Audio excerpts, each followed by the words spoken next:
Hello there, guys, and welcome back to my channel for a live reaction and player ratings live stream. Can't talk. Live reaction and player ratings live stream following Tottenham 0, Chelsea 1, and the aggregate scoreline of 3-0. We're going to bloody Wembley. Chelseaa, do you know what I mean? Like sing a bloody sing song. We're going to Wembley. It's another final. You know, we've managed to go through 3 cup finals in the space of 365 days, which is quite brilliant. Obviously, Champions League final, FA Cup final, which we don't talk about. And now the League Cup final. Let's make sure we win this one at Wembley. Weird game, really, today, because on the one hand, quite good. Especially first half, quite good. But on the other hand, VAR for the first time in ever, basically, was our friend. Not like we should have needed VAR. We should have just had a capable referee, and then we would have never needed VAR in the first place. Aside from the offside goal, fair enough. But, yeah. The back four comes with its problems, I suppose. Yeah, it maybe gives us a bit more in attack, although, we can debate that in a minute, whether we were actually better in attack or not. But we were certainly a bit more open and susceptible to certain types of counter-attacks. But in the end, we held tough. Turns out Malongzar is the best left-back at Chelsea Football Club. Obviously, I'm joking. But yeah, there's a lot of other things we need to discuss about left-backs today. Myself and Pies have been going back and forth like crazy on WhatsApp today because Today's been a bit mental. Before we get to you, Pies, Clutch, as always, thank you for coming. We're going to Wembley, so that's brilliant. But thoughts on the game? Thank you, as always. After this morning, this emotional roller coaster of a day with all the news that keeps coming out and things that aren't particularly fantastic, but, then you have a game like this. Wasn't the best of games in my opinion, but I mean, hey, we got the result we wanted, and we get a chance for another trophy under Tuchel. So for me, love the result. First part of the day wasn't so great, but hey, I still got the rest of my day. Like Jester just said, time to drink. There you go, time to drink. What else do you do on a Wednesday? Pice, what about you? Obviously, I assume happy about going to a final, but reaction to the game? Overall pleased? Overall a bit like, that's what happens when you play a formation that you're not fully used to and you're just a bit more open, and the rest was kind of just seeing out the result once we went 1-0 up, but how do you see it?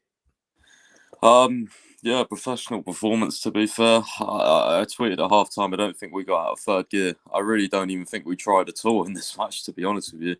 Until Spurs really had that sort of... I remember that they had like a 10 to 20 minute period, or probably like 10 minutes, where they were kind of dominating the ball and on top sort of in the second half. But that's when we kind of woke up a little bit. But, I mean... Yeah, I think it was just a professional performance. I mean, there wasn't like much intent from us. I think because we knew we was 2-0 up. We had the goal as well, so then that made it 3, and then it was kind of just a lot of possession, a lot of 1-2 touch passing, switching the play, and just making Spurs suffer. To be fair, with possession, kept them running all game, and yeah, we just cruised through the match. I don't think there's any really big takeaways or a need to be too negative, because I just think it was a professional performance that. Looked to me like the players were almost saving energy for the weekend game against City, to be honest with you, because I know that if we really wanted to, we could have set the tempo of minute 1 like we did at the home game and try and beat them convincingly, but we didn't need to do that, and it looks like that was the game plan, just to try and hold possessions, look, score if we can, but we don't need the same intent because we were already 2-0 up and then got the third. So yeah, professional performance for me, but I know some people will probably overreact and see it differently. Oh, we played crap, but I think it was a more of a reserved performance. I think it was meant to be that way. Fair. I mean, did you have time to watch Tuchel's post-match interview or something? I did not. No, I watched Rudiger's interview. He was named man of the match, which was good. Fair dues, because it's a tough one, because while I agree with you that the players probably played it that way, the way I know Thomas Tuchel, I don't think he purposely played it that way, if you get what I'm trying to say. But yeah, obviously, like Pice just explained, to be honest, the start of the game, we actually did start quite on the front foot, I would say. Obviously we had that Lukaku chance, which is a lovely over-the-top ball from Rudiger. And then, to be fair, well done by Lukaku, decent or good touch, and then strong to hold off the guy. But then the angle got a bit too tight and a decent save from the goalkeeper. And then we got ourselves the goal through Antonio Rudiger, even though he knew not much about it because it kind of hit him on the back of the head or on his back or whatever you want to call it. But it went in. And after that, we had a couple of moments to definitely score more. We really could have done, especially in the first half until the last 10 minutes when Spurs got a few counter-attacking moments. We had a few sloppy situations. I think Kepa gave the ball away once unnecessarily. Rudiger gave the ball away once necessarily. I think SARR might have overcommitted once as well. But overall, we kind of had things under control. And that was the same situation. I mean, the Spurs came close on 2 occasions. A shot from Højbjerg from outside the box. The Christensen deflected wide, which otherwise might have been, one of those ones that we sit here and then say, if only Kepa was a bit taller. But, it wasn't necessary. And then Kane nearly got on the end of one at the far post, but he didn't. And the second half started like the first half, was basically for the most part. And then there came a period where Spurs, I wouldn't say they got better. I think we we had a few more lapses of concentration and we took it a bit too easy, maybe. I'm not sure. To be honest, I'm still not 100% sure how this whole situation with Lucas Moura happened, where Kepa clearly, wins the ball. I'm not sure who gave the ball away. How did it happen that we had one defender over 4 attackers? I'm still not 100% sure how that happened. Obviously, we had another penalty before that, given by the referee initially for a foul by Rudiger, even though the foul was clearly outside the box, which VAR then overturned. Also, he gave a penalty for when Kepa clearly, got the ball from Lucas Moura, great goalkeeping, and all of a sudden the referee gives a penalty. Again, VAR overturned it, thankfully. And then they scored, they equalised through Harry Kane after actually a Kepa mistake. But essentially him being as aggressive in trying to make up for his mistake played Harry Kane offside. And, that's why we won the game 1-0.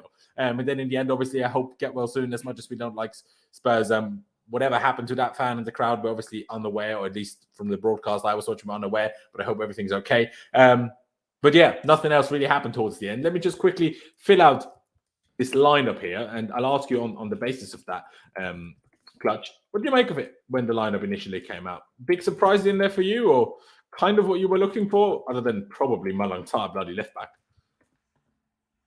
Yeah, I think that was probably SARR being the biggest surprise. And also, I was surprised Ziyech didn't start over Callum today. But maybe we're looking a little bit towards the weekend. But at the end of the day, I mean, like I said yesterday, I think the Werner and Lukaku partnership is where Tuchel's pretty much putting his aim.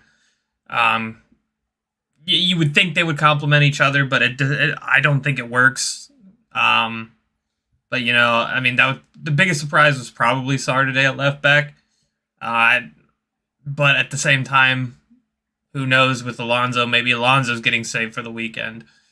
We don't know. I mean, so at this point, I didn't really exactly love the lineup, but I can see it as a good hybrid lineup for if you're looking towards the weekend, also looking towards trying to get that Werner and Lukaku partnership kind of understanding each other a little bit better. Yeah, I mean, we'll obviously get to that when we get to the forwards. Like you said, I mean, SARR left back, obviously, it came out by CFC News page, myself and Pice were talking about. Is it actually going to be left back? Is it going to be a similar situation like the shape we had, obviously, last week, where in defense we switched it to a back 5? And we kind of still did that, but it was a bit different in the sense that just both fullbacks were super aggressive, and we kind of just left Rudiger and Christensen back for the most part. When we were properly pressed back, we did create a back 5 of pushing Aspie a bit more like wing back key, if you want to call it that. Rudiger is the central centre back, SARR is the left side centre back, and then Callum Hudson-Odoi came back as kind of a left wing back, and then we kind of created a midfield 3 like that, and then obviously had a front 2, but it was less extreme, the transitions between the two formations than last week, I thought. But maybe that was for similar reasons to what Pice mentioned initially, where, we didn't quite step on the gas as much as we did last week, I suppose. But Pice, for you, obviously we discussed SARR, but other than that, anything drastically surprising? I tweeted it before the game. Whether it was SARR at left back or not, I'm just surprised that Alonso got rest for 2 games. Obviously, he came on during the game today, but still, he was basically rested for 2 games, which I thought was interesting, which I guess you could argue means or shows just how overplayed he was before that, because, before that, since Chile's injuries, essentially played every game, including cup games. But yeah, Pice, for you, other than SARR, any big surprises? In terms of the lineup, Not really, to be honest. I think, actually, I was going to say Christensen, but in terms of he's not been playing much lately. But I did predict him to start yesterday when I was on Miz's channel, so I can't really say it's a massive surprise. I guess Werner may be one of them, but again, I did say yesterday in the preview that I did that Tuchel does have some sort of obsession with Werner for some reason. So I mean, I didn't actually think he played bad tonight. To be fair, I thought he made some good runs and stuff, but no major surprises for me. Like, there's nothing that stands out. Like, CFC News page actually told me that there was going to be like a surprise in the lineup, and I thought, maybe like Lewis Hall's playing or something. But I guess the surprise was SARR at left back. Like, I don't know. I don't think it was that much of a surprise, but nothing that really jumped out. Fair enough. I mean, to me, Mullings are playing left back. It is a big surprise. Obviously, he played it last.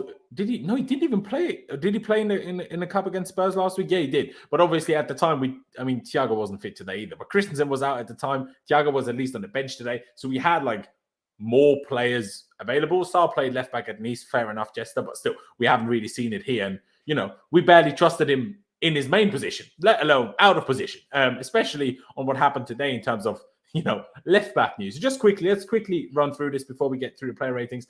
So Chelsea have recalled Kennedy, the Brazilian left winger, left wing back, not really left back, left winger / left wing back, from Flamengo in Brazil, where he's been on loan. Even though they had an option to buy, as far as I'm aware, we apparently also had a clause to buy him back, to recall him. Now, how I understand everything that was reported, because initially it was just said Chelsea have recalled Kennedy, and obviously everyone lost their crap because a few hours before that it came out that or from French outlets, that Emerson might actually prefer to stay at Lyon, and Lyon having none of it, even with the £3.5 or whatever million we offered. They having none of that, so everyone was like, "I'm recalling Kennedy instead of Emerson. What the hell is going on?" Blah blah blah blah. Do you know what I mean? And then David Ornstein, I think it was, said "Oh no, we're just recalling Kennedy to send him on another loan, nothing to do with anything." But then CFC News page and Fabrizio Romano both said, "Well, we've recalled him, and Tuchel kind of likes him from pre-season, but he's still going to go on loan probably, but it's not fully decided." So my presumption from that then was, okay, we'll recall Kennedy just in case we can't get Emerson back.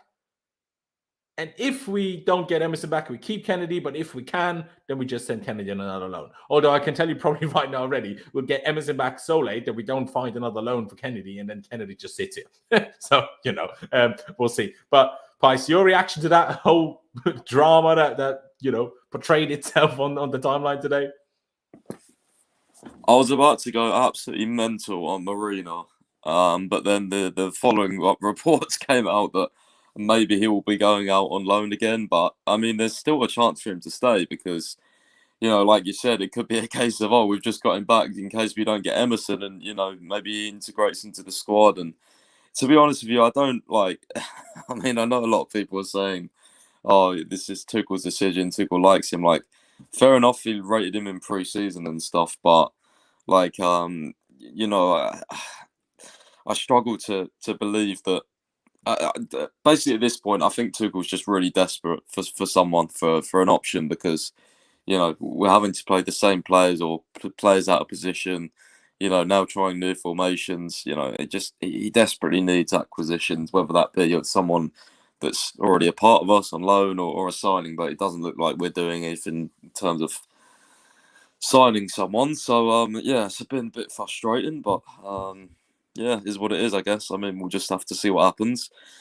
Kennedy, I saw the report from the Brazilian woman who posted it, and I mean, a lot of the Brazilian, fans in the replies, I was, translating their quotes, they were celebrating he was leaving Flamengo. So I was like, well, this is going to go down well, isn't it? If he's not even good for Flamengo, yeah. I don't know, man. 2022, no offense to Kennedy, if he ends up staying, then it just says it all about us, really. We're just so... I don't think we've planned this whole thing properly as well. I think it's just so unorganised and messy, but we'll see what happens. With Chelsea, something can change very quickly, so we'll see if we sign someone.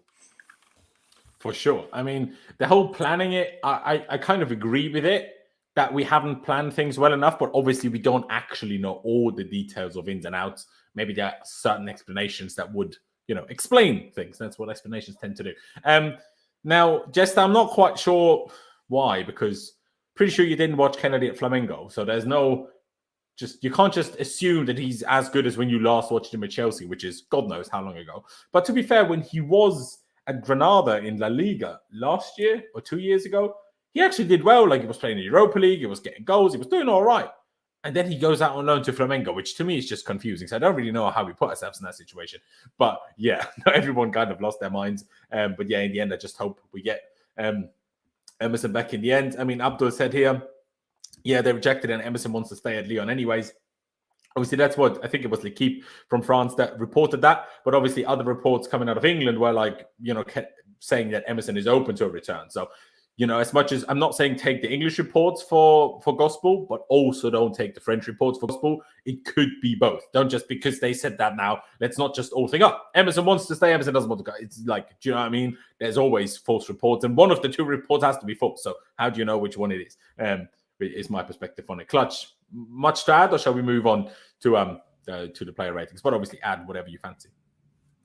No, we can move on. If we get Kennedy, I mean, it's just going to be, I'm going to cry. That's all I got. I mean, to be perfectly honest with you, from what we last saw of Kennedy, would he be the worst left wing back in the world? Probably not. But is he going to be the left wing back that's going to, help us win the Champions League and, still keep hopes up in the Champions League? Absolutely not. I mean, so, let's not do that. Although, do I think Emerson will do that? Also, no, if I mean, have to understand. That's just the problem in and of itself. We'll do something slightly different today, boys. I have already informed Clutch about this. Pice has no idea. But because I've come to the realization that because goalkeepers are so different in terms of how you rate them, even though today is a bit different because Kepa was actually very involved, I've decided we'll still go from back to front, but leave out the goalkeeper to start with. So we'll just start with the centre-backs, move our way up the pitch, then do the goalkeeper, and then do the subs. That's what I've decided, because sometimes I feel like we struggle with the goalkeeper, and then that kind of sets a precedent of how we rate everything and everybody else. So that's why I'm like, let's just do the goalie last, and that should ideally solve the whole problem. Just because I don't want to start off with the most exciting thing to talk about, because this game was literally the Antonio Rudiger game, and I'll get to why I say that. Let's start with Andreas Christensen. Yeah. Don't really know what to say. I mean, there was a few great interceptions from him. There was a few silly fouls from him. In build-up play, could have been a bit quicker sometimes, but I'm not really sure how much I should or should not criticize. I would just say it's difficult to judge because we did get overrun a few times, and our defenders were steaming after Tottenham attackers a few too many times for my personal preference. So I'm not really sure what rating I should go with here. I mean, we kept a clean sheet, but I don't know. Shall we go 6.5, 7? Is that too high? Pies, what do you reckon? Yeah, maybe a 6.5. Yeah, I don't know about 7. I'm not sure actually. It's quite hard because he was involved. I mean, he gave away the foul to Kane, didn't he? But I thought he did pretty decent considering he hasn't been in the team much. It is true, yeah. I mean, 6.5, like I said, I'm still not completely decided. Obviously, a few people in the chat have said 7, so let's see. Clutch, what do you reckon? See, I told you this before we came on here, that I thought that if Lucas Moura was a better player, if Son was in the positions that Lucas Moura had today, I think they would have hurt us pretty bad. Because, I mean, Lucas Moura was slow to pass to Kane. I think if he passes a little bit earlier, we don't get the offsides call that he got, so... And I do think it was kind of Christensen kind of playing off of him a little bit. I'd probably go 6.5. I don't think he was terrible, but I mean, we still kept a clean sheet.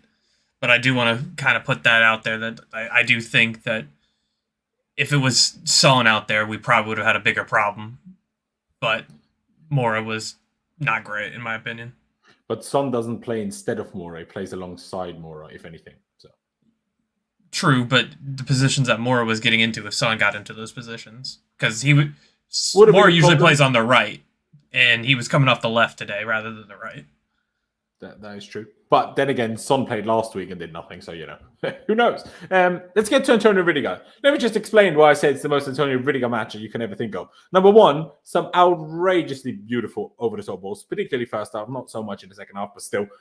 And got a goal. Nearly got another goal. Arguably should have done a bit better because that second corner chance he had, he hit it with his shoulder rather than with his head. If he got it with his head, maybe it goes on target. But he also gave away a penalty, which wasn't a penalty, and VAR overruled it, but it was still, that was pure luck. That was not because it was great from Rudiger. It was just pure luck that he hit him outside the box and not inside the box. That was a very reckless challenge and kind of the problem with him sometimes, but obviously, had some great tackles as well. Gave the ball away once in a very dodgy situation, but made up for it himself, to be fair. But yeah, he was officially awarded man of the match. I'm not sure personally I would give him man of the match, just because, the penalty is still, it's not a penalty, but it's still a last man foul where you're like, don't fly in like that, because if you miss him, if you hit him wrong, it's a red. And if you miss him, he's on one-on-one with the goalkeeper. So that's a problem in and of itself. But the goal obviously won us the game. Not that we needed it to win us the tie, but it won us the game. So I'll go, should we do 7.5, or do you think it needs to be 8 clutch? I kind of want to put it more towards 8. I'm struggling to decide who my man of the match is. I would like to give it to Rudiger probably over the other person, but I think he kind of deserves it. I mean, he's been one of the main characters for us over this past 12 months. And I think he just kind of deserves it for today. I think he kind of deserves to needs to feel like he's really important for this team and how much we love him as fans. I mean, he's just the one guy we can depend on. And throughout all of this, he's still, even after all of this, it's still reported that he wants to stay.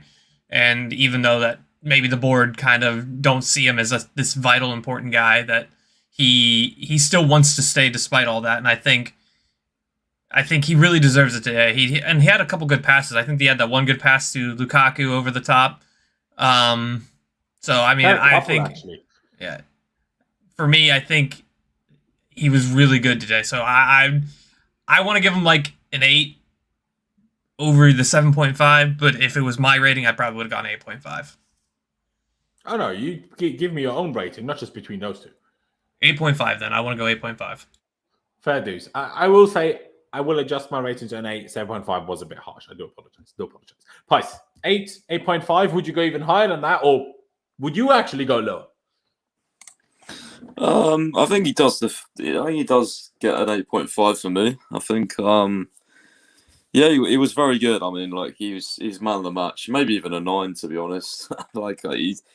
He was very, very good. Apart from that one tackle, which. I mean, are we going to have a debate? Was that a penalty? Was it not? I mean, for me, it didn't look a penalty. So I think it was outside the box. But oh no, it was clearly outside the box. Yeah, I think I can't remember. So I think who was it that was defending? Someone was saying it was a clear penalty or whatever. I can't remember now. But yeah, Rudy was amazing. I mean. Apart from that, I mean, I saw the stat rankings. He was first in pretty much every defensive stat. He got man of the match, got the goal, and yeah, he was just tenacious as ever. I just, I want him to get paid because, as I said plenty of times, if you plan with Tuchel, surely you plan with Rudiger because, he's vital for Tuchel. So he's performing in the back four the last few games. So. Yeah, we need to keep him for sure. He needs to sign, as that comment says. I hope he does sign. I really hope he does sign. I mean, yeah, obviously the reports say that there is now the chance. It's looking better and better that's going to happen. But please just make it happen, Chelsea. I mean, that the only situation where I let them off for how this whole left wing back situation and right wing back situation has been handled is if we get Rudiger signed. Do you know what I mean? Maybe then I'll let them off. But yeah, I'll give you boys the 8.5 for sure. Obviously, it's 2v1 with the 8.5 against the 8. So no problems with that one bit. Let's move to Aspie on the right side. Similar to Christensen, really. I maybe push him to a 7, to be honest, because he had, especially in the first half, a lot of high ball wins that, were even clapped by Tuchel on the sideline. So it's done okay there. But And he certainly looks more comfortable as a right back than he does as a full-on right wing back. To me, arguably, I thought the last couple of games he's even looked a bit more comfortable as a right back than he did as a right centre back as of late. But maybe that was just more form dependent or on day form dependent rather than actually position. But yeah, I might go 7. Pice, do you think it's a bit high? Would you agree with it? What would you go with? In terms of overall performance, I don't think he gets a 7. I think probably the same as Christensen for me. Okay. Yeah, I'll go 6.5. I'm not sure. I don't think he was. I think he was good, but again, like Christensen, it's hard because there wasn't too many defensive tests today. It was a lot of just controlling the ball and what? Was there not? I mean, Spurs had loads of chances, huge chances. No, I think Spurs had one flurry in the second half. Apart from that, I mean, I was pretty relaxed. Yeah, I thought we dominated the game, to be honest.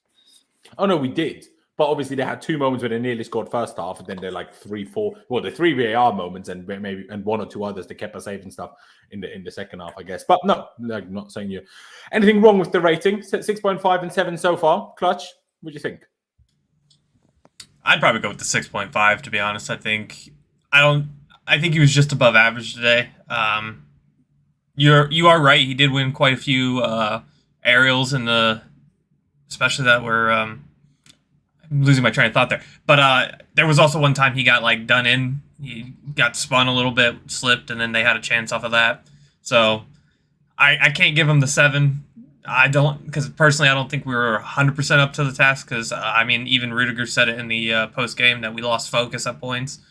But I think it was more to that right side that we kind of lost a little bit of focus rather than the left. Fair. Let's move on over to my alongside, and I'll let you boys go first on this one. Clutch, my alongside left back. Obviously, half left back, half left centre back, and then obviously when we made those subs throughout the second half, moved to properly left centre back in the back 3. But the majority of the game was played at pretty much left back, so that was interesting. Yeah, and I'm sitting here trying to decide how I really want to rate him because, am I going to rate him off of pure, me being surprised that he can play that position rather than him at that position? Because I thought he was really good, especially in that first half. He was crossing the ball well. He was coming back and making the challenges. What was it? I think he intercepted. So he had 3 interceptions. So I mean, that's one of the most on the team for me. I would probably go with a 7 or a 7.5. Fair enough. I mean, I might have even gone to a little bit higher, to be honest with you. But let's see what Pice says. Where do you sit on my alongside performance today, mate? Thought he was very good. Very good on the ball. I just I want to see SARR in a game where we really get tested a lot defensively. I know they had a few moments, Spurs, but for me, as I said, I thought it was relatively relaxed. But I think I want to see him in a game. It'd be interesting to see if he played against City because obviously they're the best attacking team in the world for me, probably with Bayern. So yeah, it'd be interesting to see if he played against them. But today he was good. He was good. A couple of decent crosses into the box, but again, there was one where he literally played it out of play. But I mean, it's not an unnatural position for him, left back, because he played there a bit for Nice. But again, it's not for Chelsea. It's not the same level, sort of. So yeah, but I thought he was decent. I'll give him an 8. I think he deserves an 8. Just very good on the ball. That's one thing he is. He's good on the ball. He's good progressively, and that's what we need to play in this Tuchel defence. The guys that are playing. It's vital. I mean, that's one of the main reasons why Zuma was sold, right? Because, of course, he made big tackles. He was strong. He scored corner headers, but he was, pretty bad on the ball or average at best. And it's not average doesn't cut it. As you look at our target in defence. Kunde, he's one of the best on the ball in the world in defence. Thiago Silva, Azpi's good on the ball. Christensen. It's vital to be good on the ball, and SARR's been impressing me in that department lately. I could not agree more. I will also go along with your 8 rating, actually. I was very happy with him. Yeah, his crossing when he did cross, it wasn't great. And sometimes this lack of crossing when potentially should have crossed, that was the only real criticism from me to him. One sloppy moment where, not sloppy, even that is an over-exaggeration. It was more like he tried to defend aggressively, and once the Spurs player managed to spin it around him. But literally every other occasion, he tried to, he literally defended like Rudiger. Like Rudiger against Salah for obviously Pulisic's goal against Liverpool, where Rudiger just jumps in with his foot and gets the ball. And Salah did that so many times. I was so impressed. And like Pies just said, on the ball, with Alonso, my biggest problem with Alonso, I know everybody has different problems with Alonso. For some people it's the pace, for clutches that he's just bad at defending. My biggest problem with the way that we play is so possession heavy, and especially our wing backs being so important in possession. For me, the biggest problem with him is that I just don't trust him in possession to do anything useful with it. I'm not talking when he's in the final third. Sometimes he can play a good cross. Obviously, he can shoot. When he gets in the box, he can even play a good header, or head the ball well, right? But when we try to build and we're under pressure, especially against pressing teams, he's just he either loses the ball or just passes it backwards and takes away any sort of progression we have.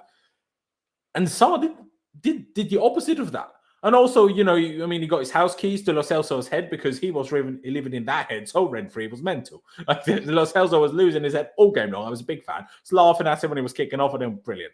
Absolutely brilliant. And we also get shit out of today just for that, really. 8 for me. I think Salah and Rudiger for me were joint because Salah had less defensive mistakes than Rudiger, but obviously Rudiger scored. That's why I would have given both an 8. But fair dues. Let's move on to the midfield, I guess, before we do Hudson-Odoi, who was kind of a wing back. But let's do the Kovacic and Jorginho first. Not really sure what to make of them because they both had good moments, but obviously we did get overrun in midfield, on these counter-attacks a few too many times. Let me just quickly Inter beat Juve in the 121st minute through Alexis Sanchez. What competition was this? I thought this was a league game. What was this? Let me just see. The Super Cup final. There you go. Anyway, let me just read out quickly what Thomas Tuchel said about the game post-game. At least what he said on the fifth stand app. I'm happy we're through, but I'm a little unhappy with the performance. Tuchel reported after the game. We set high standards, and that is why we work for Chelsea.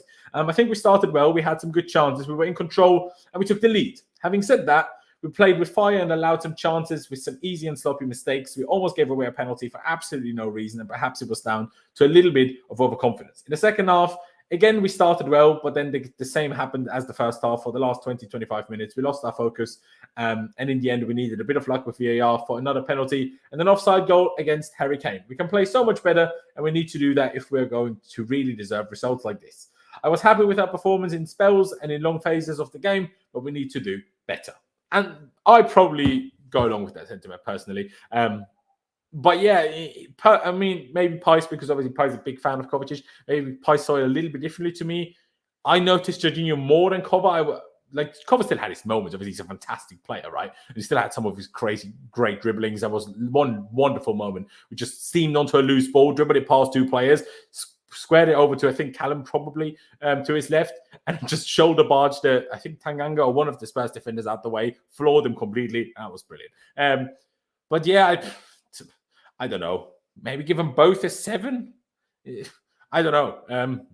Pice, would you go along with that? Would you go either one of them higher than the other? 7.5 for Jorginho, 7 for Kovacic. I think Jorginho was really good. I'm not having this crap about, he was at fault for that, potential offside or the offside.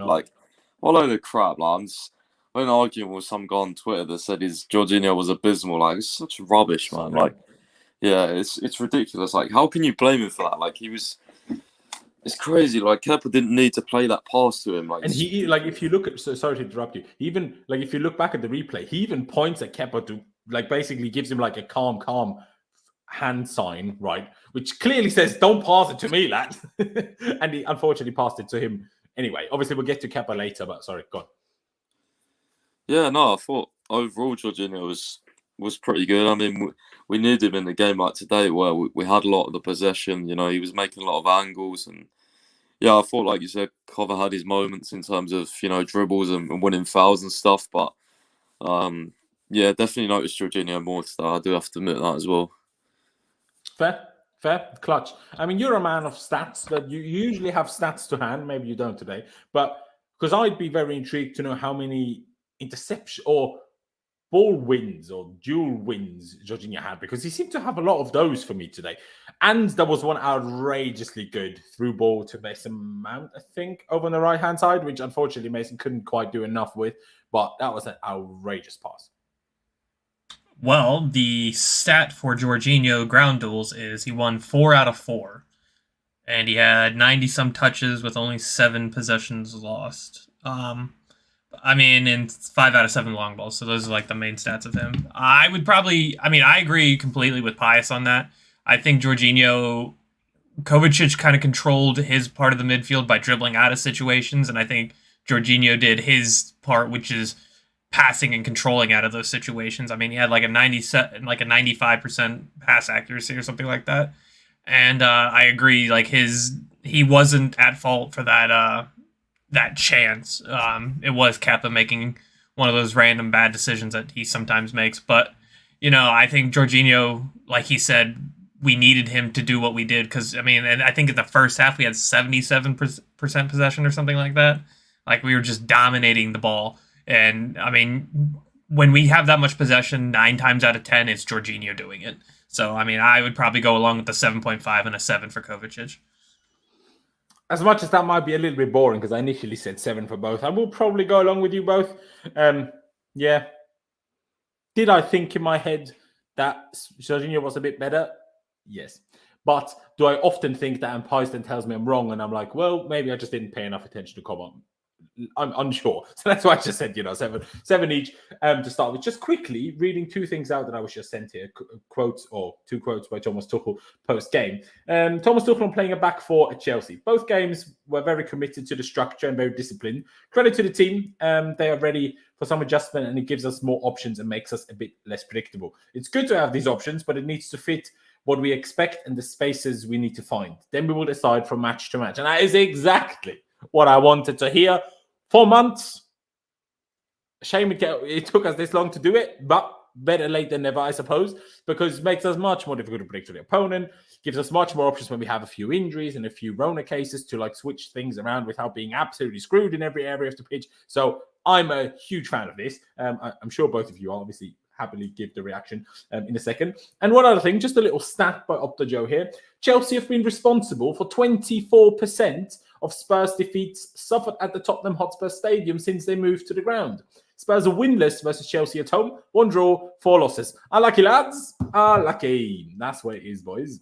Spurs in the mud. But yeah, any reaction to what Tuchel said there, Pius? About obviously having the option of a back 4 as a thing now, rather than we always hope for it and it never actually happens? Yeah, it's what I was saying to you earlier. I think this is probably the start of Tuchel being more versatile. And I think it gives us a lot of options, but at the same time, we don't have many, players to play right now. It's a lot of the same players. That's why I want, the wing backs to be sorted mainly. But in terms of attack, it definitely gives us more options. You could play, as you see in this formation, you could play Hudson-Odoi, Mount, or Ziyech didn't even play today. Pulisic didn't play. Havertz didn't play. I think it gives us just more chance to fit more attackers in. So yeah, I like this option, and I thought it was a kind of like a 4-2-4 at times as well. Instead of being narrow, it was more wide, and then sometimes it came more narrow, like we're seeing now on screen. So yeah, it's good to have flexibility, and this isn't the only time Tuchel will. This isn't the only 4 at the back he'll stick with. I think in the future he'll probably try a 4-2-3-1. I think he'll try, maybe I don't know. I don't know what he'll do, but he's a very tactical manager. And at previous clubs, he used to actually change the formation game to game almost. And fans are what is this? You literally could never predict the team because he would always have something up his sleeve. So. It's good, and as you said, it makes us less predictable. Exactly. Although you will obviously find a few certain individuals that will say, how can players, get used to a system if we always change it game to game? But for me, I've just been so impressed already last week. In particular last week, because obviously last week's performance against Spurs was even quite a bit better than today. But what's so impressive to me, this is the first time we've used the back 4 really, other than the second half against Barnsley, one of our first games under Tuchel last year. Don't ask me how I remember that, to be honest. But anyway, what I find so impressive, like it's not easy to basically play a mix and a fluid mix between two formations in attack and in defense. Like, yes, obviously a lot of managers do that, but in terms of shifting between a 4 and a 3 is actually not that easy. So I'm very impressed by the players and by Tuchel that we could just do that, essentially. Let's move on to Callum Hudson-Odoi. Obviously, kind of wingback, kind of not. Had one lovely shot in the first half, which forced a decent save from Golini, obviously the Spurs goalkeeper on the day. Otherwise, a bit more quiet than I might have liked. There was one lovely switch of play, which myself and Clutch had a slight disagreement with. What did he mean to put that all the way over there or not? I thought he did, but I guess we'll never know. But yeah, decent. I don't know. I got 6.5, like Christian said, in Aspie, to be honest. But maybe you'll go something different, Clutch. What do you reckon? And obviously, if you want to react to the whole back four comment by Tuchel, please do. Yeah, for the back four, I mean, it's something I've been calling for since the end of last season. I mean, it seemed like at the end of last season we got really predictable. I mean, I think the fact that we needed Leicester to lose last season to actually make it into the Champions League. I mean, I know we ended up winning it, but the pressure that we would have had if we didn't actually get into the Champions League via the league, I think that would have pushed us over the edge for actually that final. So that could have changed things significantly different. But I think having the flexibility of changing is something that we really need. I mean, I know a lot of people don't agree, but I think one of the reasons why our attack has not been so fluid, despite having Werner, Lukaku, Callum, Mount, Ziyech, Havertz, Pulisic, having all those players, and we're just not scoring goals, which is something we shouldn't be doing. I think that is coming down to the fact that we only use 3 attackers unless they're being played out of position with our normal formation. So for me, I mean, having this ability to change and probably put more attackers up front into places where they're more comfortable, we'll definitely see more results coming from the attack once they start getting more familiar with the formation, more familiar with each other. As far as Callum goes, I'd probably agree with the 6.5. I didn't notice it. I in the first half, I thought he was pretty good, and I think he kind of faded in the second half. I thought he had a couple good shots in the first half. He probably should have done a little bit better with that Werner cross, but I'm not going to blame him too much for that. I mean, I'd probably go with the 6.5. I can't even remember the cross you're talking about, but fair. I mean, a lot of people in the start talking about the 7, especially defended well. There was one occasion, the one small mistake that SARR had, Callum was the one that bailed him out of it with a great defensive run, I suppose, putting, I think, Emerson Royale, their right back / right wing back, putting him off to make it an easy save for Kepa. Maybe you could push to 7, but I just don't think we saw enough, to be perfectly honest. Not like I don't think it was bad. Like I said, that's why I said 6.5. But I don't think it was quite enough to push a 7 personally. Pies, how did you see it? Do you think it was enough for a 7? No, I think 6.5 probably fair enough. I mean, it was involved a little bit, but not as much as I would like. There was one occasion in the second half where I think he absolutely skinned I can't say his name, Tanganga or something like that. I don't know what his name is. Yeah, he absolutely skinned him, but yeah, he wasn't as involved as I would like. He had a few moments, but I think 6.5 is probably the baseline for, playing decent, but not, outstanding, not going above and beyond or having those moments really that we can remember and look back on. So I'll go with 6.5. Yeah. Fair dues. Well, one thing I'd like to say, and I'd like, especially Pice's reaction to it, whether he agrees with this. I think what Callum needs to improve a little bit on is he goes too close to like the byline and the box and the opponent before he cuts inside. And by the time he cuts inside, because the opponents obviously block off the box, he needs to almost run backwards. And if he just started the cutting inside movement earlier, he would allow himself a much better angle to still do something. But because he always has to go backwards, it makes it so difficult for him to go for a useful cross and shot. So he often has to just pass it. When the one couple of times that he does cut earlier, like when he had his shot today, which was a decent shot, and also his goal against Chesterfield, he does it. It's always when it happens earlier, and when he goes too close, he can't. Like he doesn't. Like he gets to a point where I'm like, okay, now you should go to the byline, cross it with your left. But then he cuts back anyway. I'm like, well, now it's too late to cut back. It's pointless now. Do you see what I mean with that, Pice? A little bit, yeah. I mean, he did have that one shot that was saved, Yeah. that he did cut in early and shoot. And I want to see more of that, like what he did against Chesterfield. I think that's more about confidence as well, though. And I know when he dribbles, he likes to kind of go down the line and get balls in and stuff. But yeah, I see it a little bit. I think it's more of a problem when he actually plays on the right, like a right wing back. He was doing that a lot, where he was running down, and then because he couldn't cut in, he would just go more to the byline and then cross. Like he didn't really have much options. Whereas on the left, I think he has more space. He can be more direct. So. Yeah, that's what I noticed of him, and obviously it's his favourite position, so clearly he thinks he plays best there. Fair. Clutch, obviously, if you want to react to that as well, but otherwise, I would move on to Mason Mount. No, you can move on. There you go. Mason Mount then for you, Clutch. What was that for him today? Obviously, I put out a tweet to which, I saw you reply, but it certainly wasn't his best game, was it? No, it felt like the game passed him a little bit. I mean, he struggled really hard today, and yeah, he did, and he might have come off injured too, because when he came off, it looked like he kind of because I know he got the ball kicked in his face or whatever, and he kind of looked like he was shaken up a little bit on the sideline. Maybe that was just him not impressed with his performance or whatever. But yeah, he came off. Ziyech came on for him. No, he didn't. Yeah, he did. No, Callum played. Mason, sorry, I thought we were still on Callum. My bad. Of course you're right. Go on. Yeah, because it looked like he just. Yeah, I guess Jester said he had a headache. I don't know, but it looked like that ball to the face kind of did something. But I mean, for most of the game, he's giving the ball away in cheap areas. He had one pass in the very beginning where he pretty much tried to pass it to Lukaku, hit somebody in midfield. They were on the counter. But for me, I mean, I'd probably go with a 5. Maybe lower. I mean, I think he was really poor today, to be fair. I mean, if he had a headache, I'm not sure if that's all game long or not, then I understand. I'm unfortunately susceptible to a headache. And yeah, playing football is not fun when you have a headache, but obviously I don't know whether that was because he had got a ball in the head, or did he have a headache all game long. But rating-wise, what would you go with for him, Clutch?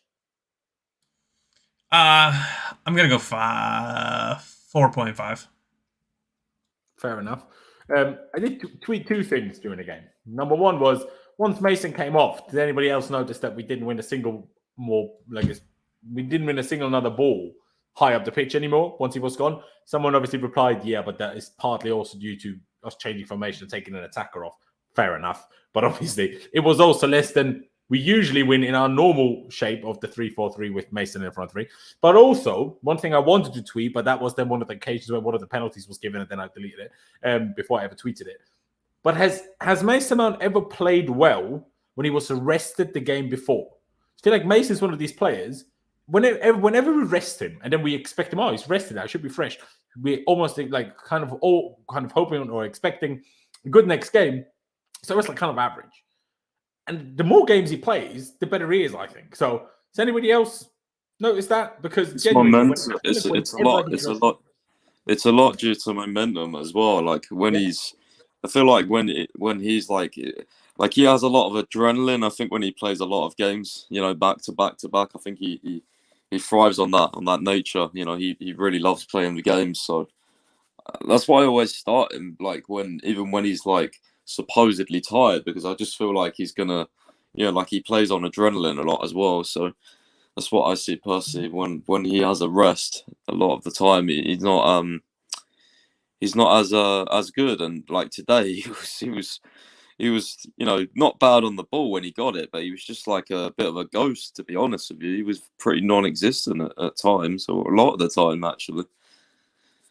Fair. I mean, and by the way, I'm not using it as an excuse for him at all. I think that shouldn't be the case.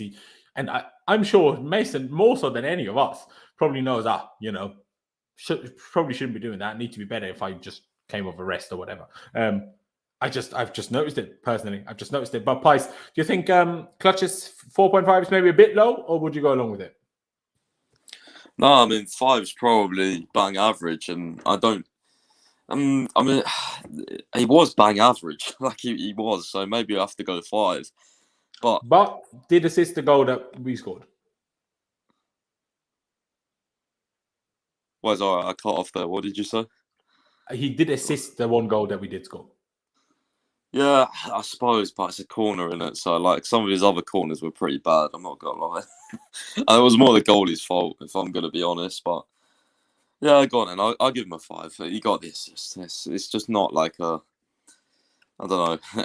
Maybe it's a bit of a cop out. I don't know. Yeah, no, I know what you mean. To be honest, even with the assist, I'm kind of sat Like between he the literally 4.5. ghosted. Like he literally ghosted the game. I didn't notice him on. Like I saw a few tweets as well, and I was refreshing my timeline. Like is Mount actually on the pitch? Like not even like being sarcastic. Like they were genuinely asking, like, is he playing? Because like generally, just I didn't notice him at all. I don't know why. You would have thought he'd been very involved for a game like this today, but he just wasn't. Wasn't. Maybe that's just one of the positions that doesn't suit him as much. I don't know. Did he start against Spurs last week? He didn't, did he? No, he did. Didn't. I think. Oh, yeah, but on the left last week, yeah. Yep. When today was on the right. I don't know. I mean, he wasn't particularly brilliant either, I thought, but I can't really remember last week's Mount performance. If I mean perfectly honest, Pies, shall we go with the 4.5 regardless of the assist? Or would you prefer the 5 for you, obviously? I go with a 5. I'm not sure. I think I'm going to go 4.5, but I will give him credit for the corner. Like I was generally would give him a 4, and then he gets a plus 0.5 for the corner for the assist, essentially. Because I get what you're saying, Pies, in terms of it's just a corner, but think back to Williams' corners. Like, you know, how often we were all ranting at how shit all of our corners are. I'm not saying all of his corners were great, but it's better to have 2 or 3 good ones than none. So, you know, someone has to take the corner. Otherwise, you can't physically score from corners. And so I'll give him a bit of credit for it. But obviously, the goalkeeper did miss the ball. I mean, he did also, Rudiger could have certainly had a second goal if he timed it slightly better. And that would have been 2 assists for Mason then. But let's move on to the front 2. Timo Werner, not his worst game for sure. Not his best game either, but, you know. the lob at the start, the chip early in the game, I was like, if you pulled that off, that would have been great. But unfortunately, a Timo Werner, so I never really, like, when I saw him attempt it, I was surprised that he got this close, if I'm being perfectly honest with you. Maybe I shouldn't say this about a player of the club I support, but it was honestly my honest reaction. Lukaku and him had 1-2 around the middle, even though both had, like, the ball where Lukaku wasn't great, and then Werner had to stretch, and then that ball to Lukaku again wasn't great. So they didn't have much of a link-up play, I thought. I saw some other people say that their link-up play was great. Again, not quite sure whether people are watching a different game to me or why we have such different opinions. Sometimes surprised. But I don't know. Should we give him a 6, 6.5? Something like that. Clutch? I think his first touch today was a lot better than we have seen. He had a couple moments where he actually did dribble decently today. So, I mean, I'm not going to go too harsh on him. I'd probably want to go to the 6.5. I don't think this Lukaku-Werner's partnership is going to work. Too much difference. I mean, you're going to need somebody like a Kai Havertz to be that kind of partner who's going to be able to dribble out of a situation. I don't think that's going to be Werner. I think we're going to see more Chesterfield-type games from Werner and Lukaku if we keep trying it, rather than a game like today where I think Werner was better, but the only time I seen them link up was the header, and even then that was decent, but I think it wasn't a typical Timo game, but I think Timo had better touches today than normal, so I'll give him credit for that. So I'll go to the 6.5. Fair dues. And Pies, what do you reckon? I mean, some people in the chat saying he was really good in the first half. Not quite. I think really good. You have weird standards, but I get what you're saying. There was the one cross, I can't remember if it was first half or second half, to Lukaku that maybe could Lukaku do more with it? I don't know. That's difficult to really criticize. I thought the camera angle was poor to make a good judgment of that anyway. But Pies, is 6.5 good for you? Would you go higher? Would you go lower? Yes, it's around what I'd give him. Probably, I was going to say maybe a 7 because I thought his overall performance was better and more involved than the likes of some of the 6.5s like Christensen, Aspi. I thought he was more involved than Hudson-Odoi personally. I thought he pressed really well and his runs were good. And he actually didn't make my eyes bleed in terms of when he was on the ball today. So I thought he was actually decent on the ball. You know, he didn't misplace passes, which he usually does, as far as I can remember. So, yeah, it was decent. Do I want to see him and Lukaku? Not really. I prefer to see Havertz up there again, with either Werner or Havertz and Lukaku, one of those two duos. But because I just think when it's Havertz and Werner, first off, they know each other, so you know they just have a natural connection. But I just don't think Werner and Lukaku, from what I've seen, especially today. I mean, I can't remember any times where they linked up at all. Actually, it was more Hudson-Odoi linking up with Lukaku. So yeah, I don't know. I don't think that duo works for me personally. I'm surprised it works in Tuchel's opinion, because I would have never thought it works, to be honest, because Lukaku is the one that wants to run. Lukaku doesn't want to just lay it off. So why would you put Werner next to him? That makes no sense to me. Like literally, that's what Lukaku doesn't want to do. If you put Werner next to him, I feel like that's exactly the problem you're going to get. So I don't really understand why we keep doing that. But do I think it works with Kai? A bit better, because then it can, you know, almost interchange. One time the one, you know, lays it off to the guy, and then it's the other way around. So that could work a little bit more, but it's also not ideal, especially because they're both left-footed.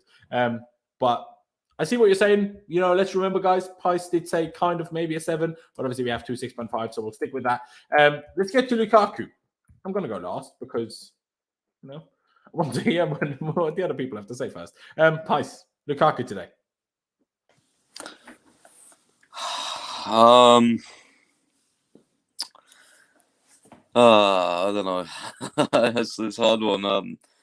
Not very good, to be honest, if I'm going to be brutally honest. It's just a hard one. Like, I don't know how Tuchel plans to get him firing, because I don't think he was like that involved, like in terms of us trying to get him involved. But at the same time, I don't think he got himself involved. Like, he had a few good link-up moments, and obviously he had that one run in behind where I don't know whether he should have scored or whether it was a really good save. At first, I thought it was a really good save, but then I think, maybe you should have scored. I'm not sure, but yeah, it didn't. I don't know. It was a weird one, because, like I said, it was more of a conservative performance where naturally I don't think our attackers, like from anywhere from the pivot upwards, apart from Werner, I don't think they really got involved, and I don't know whether that was just the game plan or I don't know. It was a weird match. It was a weird match to digest and analyse, but I don't think he was great. In terms of rating, I mean, I don't know. 5.5 maybe 6. 5.5. I'll go 5.5. Fair dues. Clutch, your assessment of Lukaku today? I want to go 5, which I think is kind of being nice, but for me, he didn't want to. It didn't look like he wanted to get involved, and again, yeah, I think we're getting to this point where this is his favorite. This is how he wants to play, and he's not playing well in it. So why do we keep doing it? I don't know. It's a hard one, because he had that header that was off target. He had the shot where he skied it into the top of Rosed. So I mean, I'm just gonna go 5. I mean, I don't know how to make of it. Somebody said he's 100 million, so and after that interview, he's going to be getting a lot more stick because he's got to do better. And I don't think the defense that he was going against today, he should have had a problem against. So I mean, I'd probably go 5. Yeah, it's a weird one, Pice. Do you know who does that meme exist about that they say always like 50 thumbs up in the game? Is it Thiago Alcantara who that meme is about? Yeah. That's what Lukaku's turning into right now. What I most saw him do today was giving thumbs up to people crossing the ball to him and him messing up the cross. That's what I saw him do today for the most part. I actually will completely let him off for the chance that he had early, because the chest control was great. And then the defending wasn't even bad. I can't remember which one of Spurs defenders it was. I think it was probably Sanchez. But it wasn't even bad. The strength Lukaku showed to still get in front of him, to even get a shot off, was super impressive. And then the angle got tighter and tighter, and then it was a good save, I thought. Yeah, of course, if he gets a bit lucky, he goes in, but no criticism from me for that one. I was just impressed by the touch and the strength to even still get to a shot, to be perfectly honest with you. But after that, bro, he's worse at dribbling than Werner. Did you see him try to do step overs and literally just run off the pitch, basically? What is he doing? Like, you're 6'3", whatever he is, 6'4", God knows how many pounds. Like, stop trying to be Ronaldinho. Like, what are you doing? I also don't understand why we switched Werner and Lukaku at the start of the second half. That didn't work at all. And then we switched it back. No idea why we were doing that. So we gave Mason a 4.5. I think Mason was worse than Lukaku. The only thing that gave Mason the 0.5 was the assist. Lukaku didn't have an assist, so I'm going to go 4.5 for him as well, which leaves us at a 5 overall because we had a 5.5, a 4.5, and a 5. But yeah, it just needs to do more. And hey, I try to not be as angry. I let my anger out already a little bit earlier, but to Pice as well. Let's not get into that too deeply because can't be bothered for another discussion about that guy, to be honest. But yeah, I just need more, man. I just need more. But today I will let him off a little bit more. Like, that's why I'm not, even though I do think it was equally poor, I'm not as harsh with it because Mount next to him was poor. Werner wasn't awful, but Werner is not going to be like the guy to make another player be great. Although Timo has obviously had a good amount of assists, but they just kind of happen on transition and then he squares it rather than being like brilliant individual situations. And we didn't really have transitions much against Spurs today, did we? The only thing, Werner gave him that cross, maybe could have done a bit more with, but I said it earlier already. I didn't see a replay where I could really judge whether he should have done better or not because they used these also for half the corners. They used this camera angle from like close to the 6-yard box and it's just filmed them so close. I'm like, I have no idea who stood where. I have no idea. Are Spurs man marking? Are they zone marking? I have no idea. And the same camera they used for the Lukaku's header replay, I'm like, I have no idea whether he should have done better or not. Let's move on to some more positive notes, news, players, whatever. Kepa. Like I said at the beginning, I've decided to change it. Let's do outfield players first, then go back to the goalie. So we aren't too influenced for the players by a difficult to compare goalie rating. Obviously, lucky to an extent, obviously by Kane being half a foot offside or whatever, or a few toes offside. But again, I will say, as much as people won't give him credit for it, him being as aggressive as he was in trying to make up for it actually played Kane offside. So, I'm pretty sure he didn't do it intentionally to try and play Kane offside. Of course not. But he did. So kind of in a way made up for his own mistake, but it was a pretty poor mistake. Shouldn't have happened. And it was weird because obviously he made some great saves before that and he looked so confident in passing it out, like between the lines. And once it went wrong a little bit, which is unfortunate. But before that, the save from the header was good. The stop, which was initially given as a penalty, was unbelievable goalkeeping, honestly. I mean, yes, Kane shouldn't have passed it to Lucas in the first place, and the pass was slightly on the hit anyway. But still, that's not Kepa's. That's nothing to do with Kepa. Kepa, the way he came out there with his foot, perfect. Literally perfect timing. And he had one other one where he did really well. What was it? Towards the end of the game, somebody... Towards the end of the game, yeah. That's what it is.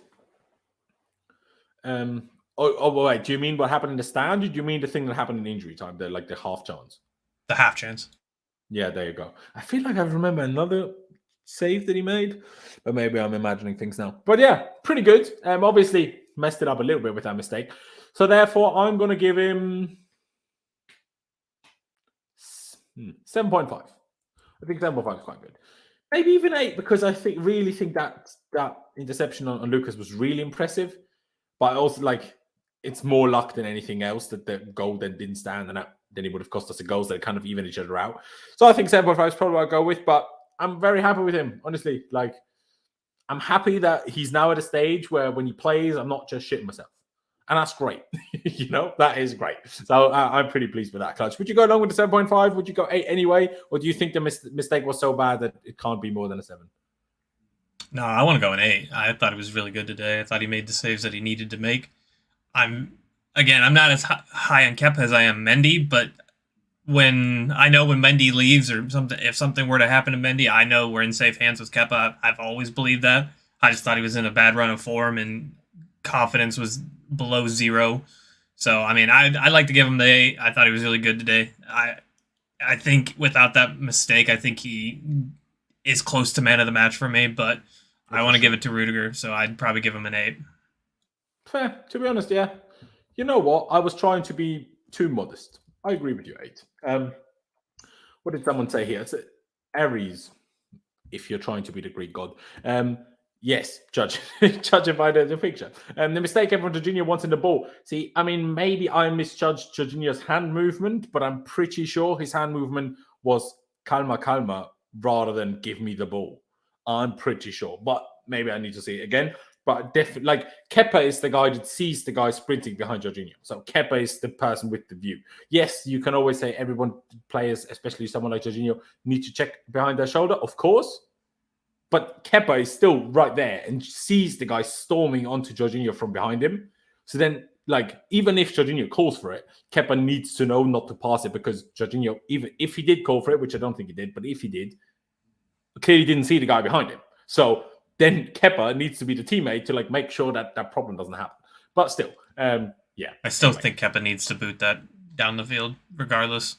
It doesn't matter whether he boots it, pass it to somebody else if you can, but just don't pass it to the guy that's being pressed by someone storming into the back of it. You could also debate. I mean, they never showed a replay of that. Of course not, because, you know, it's against Chelsea. Did the guy even get the ball with the first touch, or did he clatter into Jorginho first? I'm not sure. I thought they might look at that in the first place. Obviously, the goal didn't stand in the end anyway, so it didn't matter. But I wasn't 1,000,000% sure about that either. But again, they never really showed it. But Pice, 8 for Kepa, a little bit too high for you with the kind of mistake that he made? No, I think he made up of it with a few good saves. One from the cross he saved, and the snapshot save at the end was good. Yeah. There was probably others that I was missing as well, but I would hold back on Clutch's claim for me personally that he's always felt safe. I mean, that's his personal opinion. I mean, for me, I'll wait until the City game at the weekend, because City are going to be at our goal constantly, and I want to see whether he can handle the constant barrage that we're going to face. And obviously our defenders are going to have to be on top form as well. But yeah, I mean, his stats have definitely improved under Tuchel. I saw a graph, and I'll probably tweet it out sometime, you know, percentages and things like that, save percentage and all different types of stats, and they have drastically gone up with games he's played under Tuchel. But yeah, at the same time, let's wait till the weekend, because it's a huge game for Kepa, and you know, but for tonight, very, very good, for sure, apart from the one pass. But overall, solid game. I'll give him an 8. But yeah, as Clutch said, I think one of you said, I think it was Clutch said, Rudiger man of the match. I 100% agree with that. Fair dues. Fair dues. Let me quickly get these subs up. Thiago Silva.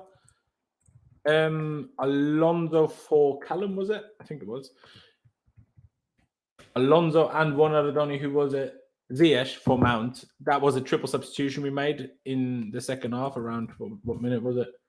The 66th minute. So that was that triple substitution that we made. Obviously, then shifting to a back 3. Let me just paint it out, guys. You know, now focus on the subs, if there is a sub beneath the main player. So then we shifted it like that. Thiago Silva is the central centre back. SARR, obviously, is the left side centre back. Rudiger on the right.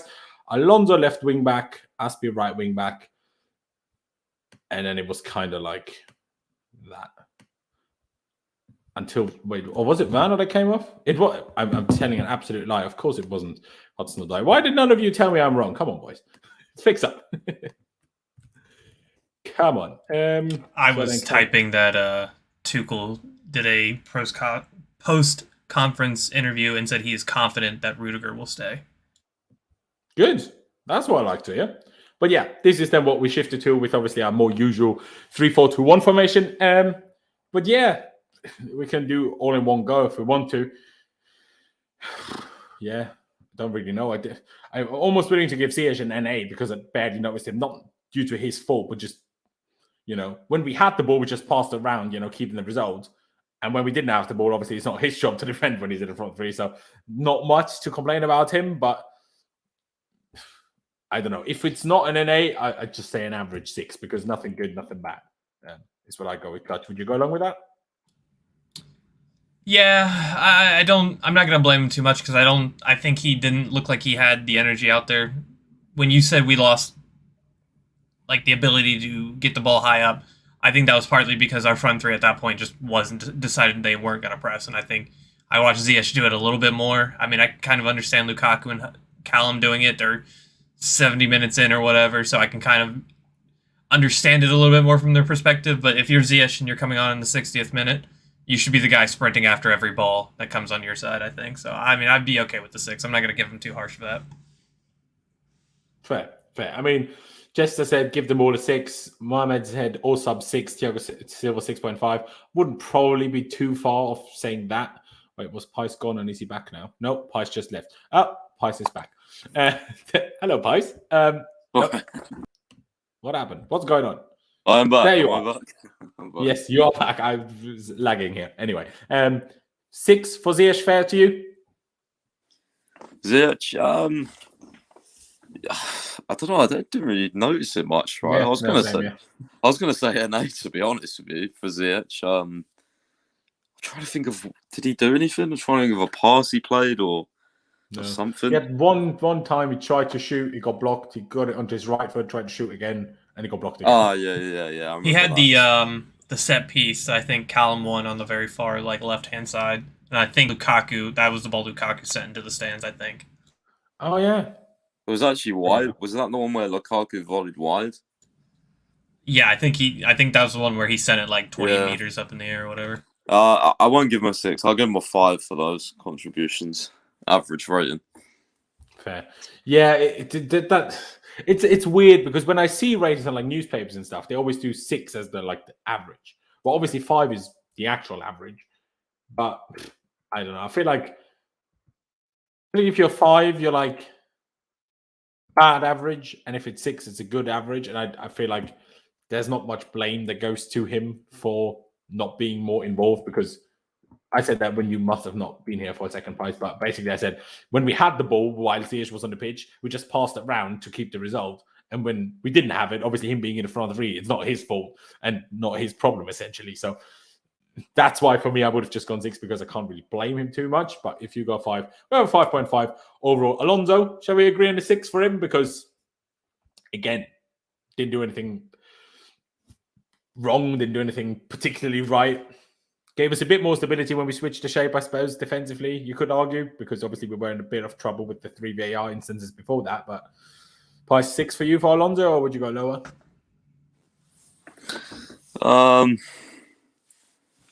don't know. I always want to give like 5s to subs that just have an average sort of cameo. I don't know. I don't know what you guys think.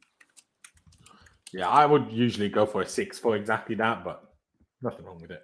If you want to go 5, you go 5. I'll go 6, and we'll just probably end up on a 5.5 in the end anyway. He didn't really do anything, did he? No, he didn't. He had like one drive forward, I remember, through the middle, and I think he passed it off. I thought he was just gonna go on this drive. He was running and running. I thought he was gonna shoot, and then I'm pretty sure he passed it out wide or something. But other than that, I don't remember him doing anything. But yeah, it kind of scares me that he's gonna start on the weekend. God. It does. But hey, he started against Liverpool, so, At least he's got some rest, I guess. We'll see on the positive. Let's hope it's not like Mason, when he has a rest, he plays worse. So, Clutch, 5.5, 6, 5.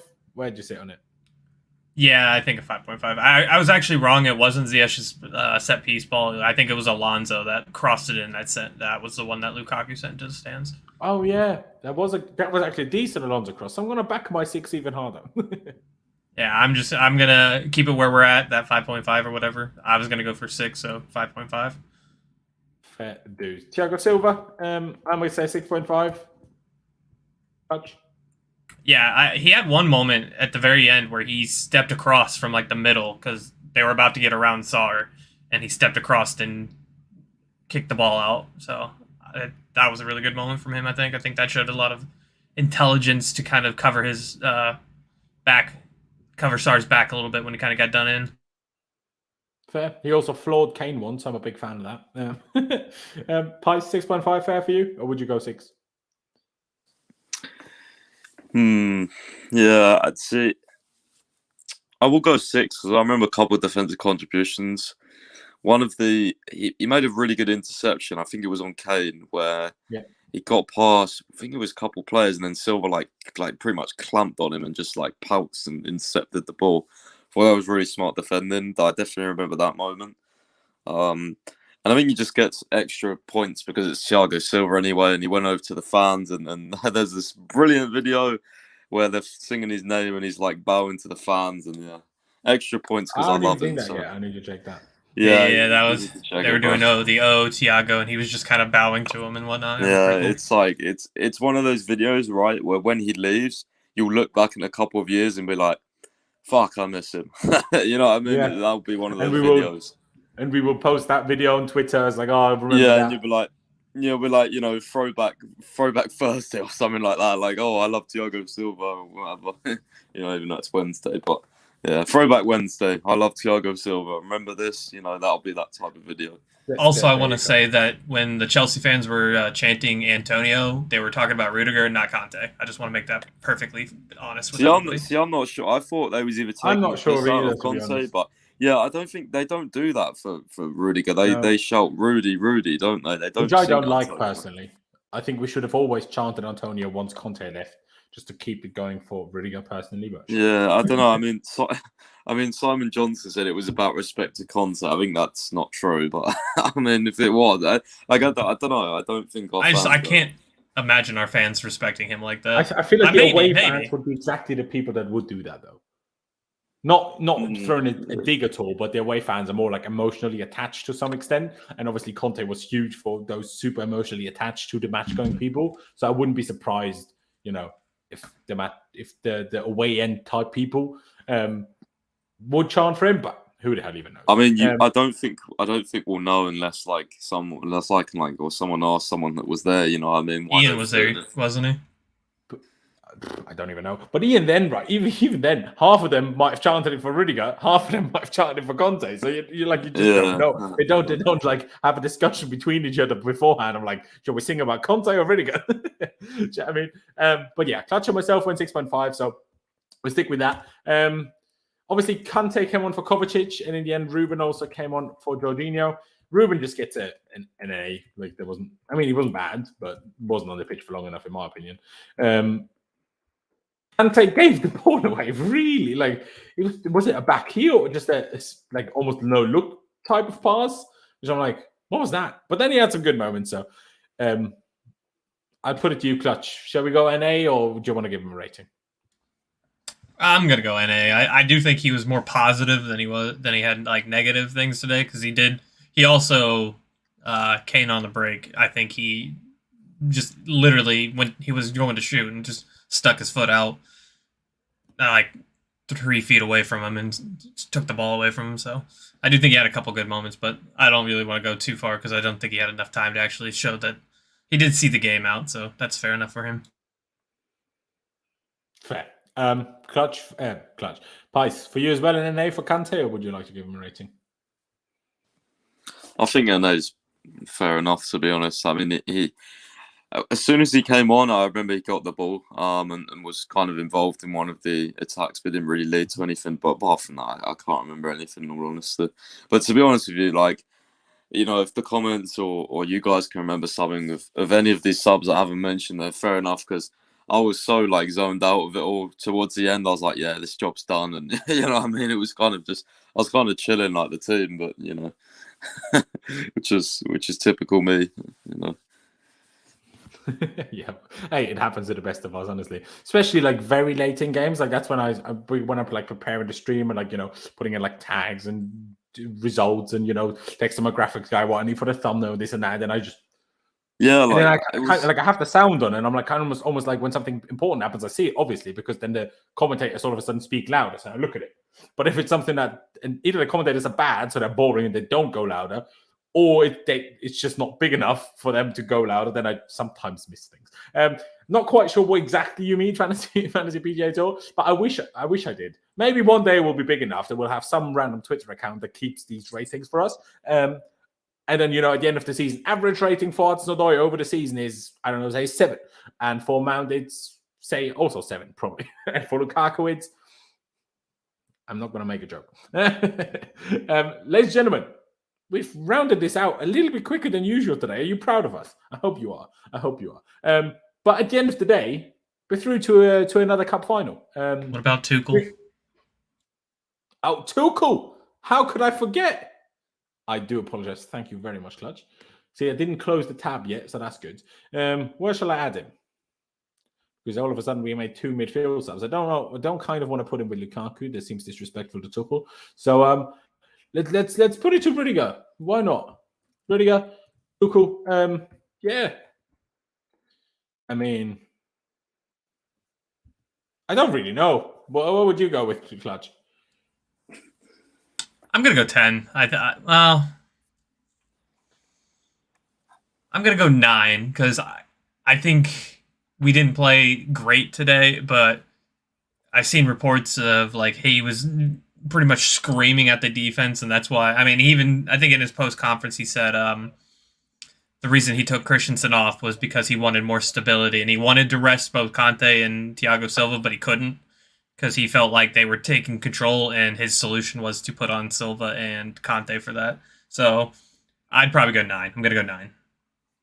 Okay, he was seemingly also unhappy with Rudiger kind of giving that penalty away. The way, obviously, what I read out earlier. So we have a 9 so far. Pice, 9 for you, higher, lower? Yeah, I've just read a comment actually which says Fantasy PJ Tour says I'd go 9, got to reserve the 10s. I do agree with that because I think it's probably easy to give 10s every time we win. I know we're into a cup final, but you can be picky and say like we didn't play our greatest. Like I was very, very excited for this match, and then I kind of am just not really. When I was watching, I wasn't excited. Like what I mean, it was kind of just as I said, it was more. I understood it was more like a conservative, professional performance. We just wanted to get the job done rather than go guns blazing and try and score loads of goals and things like that. So yeah, I understood that, but I'll go over 9 just because I think we've got to reserve the 10s for amazing performances.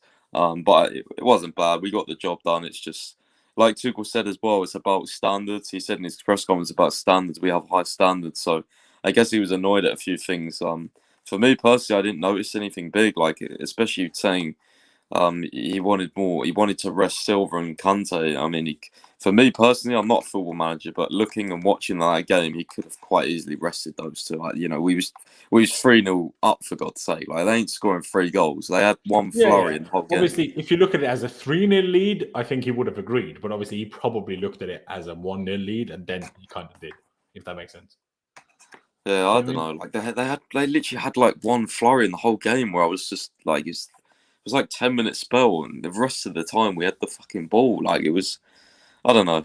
Anyway, it's fine because they didn't play that long.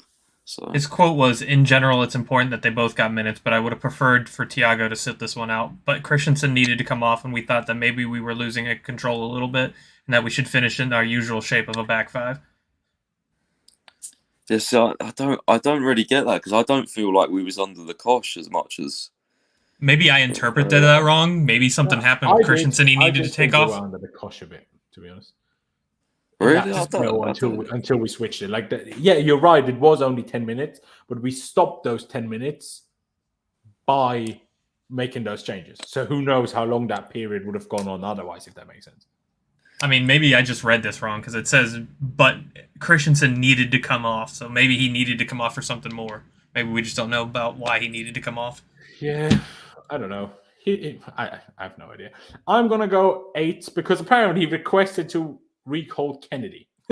So, for that reason. Oh, yeah. Such a cat. No, but I let you boys have the 9. I don't have much disagreements. Like, when it's like, today is not a game where I'm like, not obviously the manager has something to do with it, and especially shifting the formations around.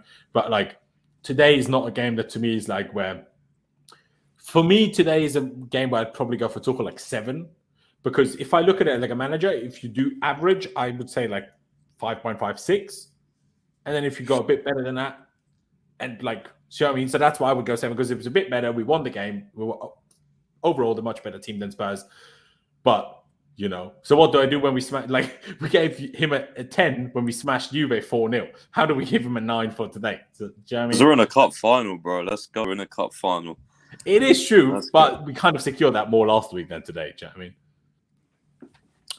True, but I think with the way we played today, it was more like for the people that love analysing things. It wasn't a great game for them today because there wasn't much action. It was just we just controlled, passed the ball around. It's a pretty boring game, but it is what it is, isn't it? Like, It is yeah, what like it is, yeah. it's good. That's what it's gonna have to be like on Saturday as well. We're gonna have to defend well. We're gonna have to try and take our chances and hope we get something for the game. Like, it's not going to be pretty.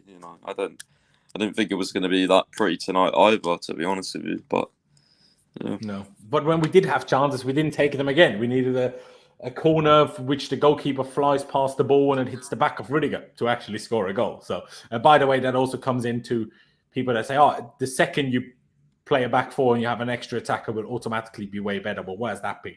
Like, yeah, against Spurs, we were great last week, but in terms of actual chances and especially taking them, didn't change anything. Like, we scored one goal, which was very early in the game, but the other goal was one of the silliest own goals you'll ever see. And none of our players were anywhere near the Spurs players in that situation, by the way. So it wasn't like we would have scored anyway if they didn't score their own goal. So, anyway. But yeah, I let you have the 9. Doesn't really matter to me much. If I'm being perfectly honest with you guys, but we will round it out for today. Now, ladies and gentlemen, I completely forgot. Haven't told you once today. So if you're still here, please be sure to subscribe if you're new here. We're on the road to 15,000 subscribers. Hit that big red subscribe button. Really helps me out, and I massively appreciate it. Smash the like button as well if you haven't done that just yet. Of course, check out Pice and Clutch on Twitter. Check out Pice's website as well. But yeah, everybody's tuning in. Big up. Thank you guys for watching. Up to Chelsea.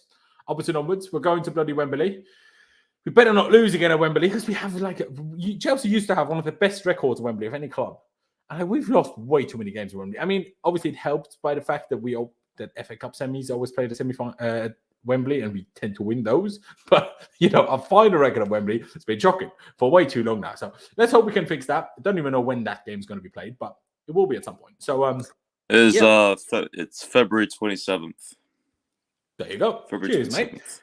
There you go. Looking forward to it. Yeah. Looking forward to it. Maybe we'll see. Maybe I can make my way over to the England. Has been 2 years, so let's see. What's your cup final record like? Have you been to any? Been to one, and we won that. It's when we beat United in the. All right, so get your ass over there then. But you know what? You know why I'm actually really worried. I saw, CFC Daily. You guys will know him. Listen to the stream. Is a Twitter account. If you don't, go and check him out. But he said he's going to his 8th cup final at Chelsea, and we've not won when he's been. It's his 8th cup final. He's not trying to break the curse. Sorry. Oh yeah, I know. Everyone in the comments is saying don't go, and he's like posting like funny Mourinho gifs and stuff. Like, we're losing because he's going, for God's sake. Like, he was supposed to go to the final in Porto, but he didn't go. And guess what? We won. Thank God for that. You know what I mean? Like, everyone's been trolling him about it, but he generally is cursed. So I'm not looking forward, especially if it's Arsenal, bro. If it's Arsenal, I just. But the thing is, we should beat Arsenal, but we just never do. I don't understand. It's like Man United, like fucking Man U in the league. We never beat them. We never beat Arsenal at Wembley. Like since Drogba left, we can't beat these guys at Wembley. It's so annoying. Yeah, honestly, we need to fix it. That's what I mean. Lukaku, he was meant to be the new Drogba. It has a few weeks' time until the final. Maybe we can get there by then. Let's hope. Obviously, only the first leg of Arsenal-Liverpool tomorrow. Is the second leg just next week, or does anybody know? It's next week. It's still. I guess they're still investigating Mr. Klopp, but I don't really think will come of that. I thought they've said there's not going to be an investigation. Oh, there's not. Oh, I was reading there was or something, but because I thought that they were investigating him. Yeah, I think the clubs were kind of demanding an investigation, and then the EFL decided not to investigate, as far as I'm aware. Oh, well, if that's the case, then it's not surprising, is it, really? No. But yeah, sure, it's more likely that the sun explodes tomorrow. But yeah, we'll believe Liverpool. Sure, brilliant. We don't need to investigate. Why would we? But yeah, I don't even know who I'd prefer for exactly the reason you just said, Pice, because unfortunately our final record against Arsenal is not very good at all. But Liverpool's just a better team. So, but the thing is with Liverpool, but the thing is, though, if we play Liverpool, I feel like we'll play better in that game against them. But whereas Arsenal, I feel like I don't know. There's just something about Arsenal. I just never feel like we're gonna beat them. It's like Man U. Like when they had Carrick, right? Everyone was saying we're gonna smash them. Pretty sure I predicted a draw, and it was a draw. I just didn't think we was gonna win. It's it's one of those things. I feel like we'll beat Liverpool. It's weird how things work. It is, but against Liverpool, we get a lot of draws, which can't happen in a final. So then what happens? I'm not really scared of. Well, the last time we played Origi. them in the final was that Super Cup. We played a penalty and then lost on penalty. So, I mean, oh wait a minute, they'll be back by then, won't they? I mean, the one thing about Liverpool is if we play them at Wembley and they play that high line on that Wembley pitch, they're done. That's the one thing I'm talking about. they might be done. One game I want Timo Werner to start if Liverpool get to the League Cup final, then I might want Timo Werner to start. But the other game, yeah, exactly. There you go. But yeah, ladies and gentlemen, we're going to round it out here. Thank you guys for watching. Again, subscribe, smash the like button if you haven't already. But yeah, up the Chelsea, upwards and onwards. We're going to Wembley, and we'll see you